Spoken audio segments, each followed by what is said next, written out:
त्या ॲग्रीस्टॅकच्या संदर्भात तुम्ही आम्हाला थोडी डिटेल्ड माहिती देऊ शकता की एक्झॅक्टली काय आहे ॲग्रीस्टॅक आणि शेतकऱ्यांना तो कसा बेनिफिशियल राहणार आहे? भारतात जन्मणाऱ्या प्रत्येक व्यक्तीला आपण एक नंबर दिलेला आहे 10 आकडी, बरोबर, त्याला आधार नंबर आहे. म्हणजे तो नंबर म्हणजे ती व्यक्ती युनिक आयडी आहे, युनिक आयडी आहे. सेम कन्सेप्ट त्या ॲग्रीस्टॅक प्रकल्पामध्ये आहे. याच्यामध्ये काय आहे की मी एक शेतकरी आहे. माझी शेती सिन्नर तालुक्यातल्या दापूरला 2 एकर आहे, दोडीला माझी 2 एकर आहे. अशी वेगवेगळ्या ठिकाणी माझी शेती आहे, पण मी शेतकरी एक आहे. तर मी हा शेतकरी म्हणून माझा एक युनिक आयडी असेल. ओके.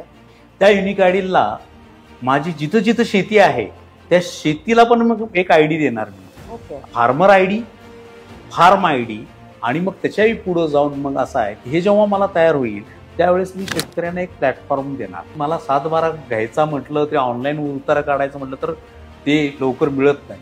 ह्या सिच्युएशनला तुम्हाला काहीही करायची गरज नाही, कारण तुमचा ऑलरेडी फार्म आयडी इटसेल्फ तुम्ही आहे. तुम्हाला जस्ट तुमचा फार्म आयडी आणि फार्मर आयडी टाकला की तुम्ही काय लावलेलं आहे हे ऑलरेडी ती सिस्टीमला लोड असणार आहे.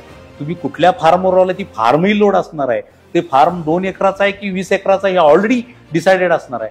दुसरं, ह्याच्याशी मी आधार लिंक केल्यानंतर मला ते पैसे किती भरायचे आहेत ही सांगायची गरज नाही. मला फक्त आधार नंबर टाकला, माझ्या अकाउंटमधनं 100 रुपये माझा विम्याचा रक्कमही त्याच्यात जाणार आहे. मला तेही काही हे गरज नाही. मला बँकेत कर्ज प्रकरण करायचं आहे, उद्या बँकेवाले ही कागद नाही, तुझ्या ह्या फाईलमध्ये हे नाही असं म्हणायची गरज नाही. त्याला फक्त मी जाणार, माझा हा फार्म आयडी आहे आणि तो फार्म आयडी टाकून बघा तुमच्या सिस्टीमला. तुम्हाला फक्त क्लिक करायचं आहे की यस की नो म्हणायचं आहे. इव्हन गव्हर्नमेंट ही सेट करणार आहे की कांदा पिकासाठी कर्ज देण्यासाठी तिची लिमिट 3 लाखाची आहे. त्याच्यामुळे तो नाही म्हणणार मी तुला 1 लाख देईल.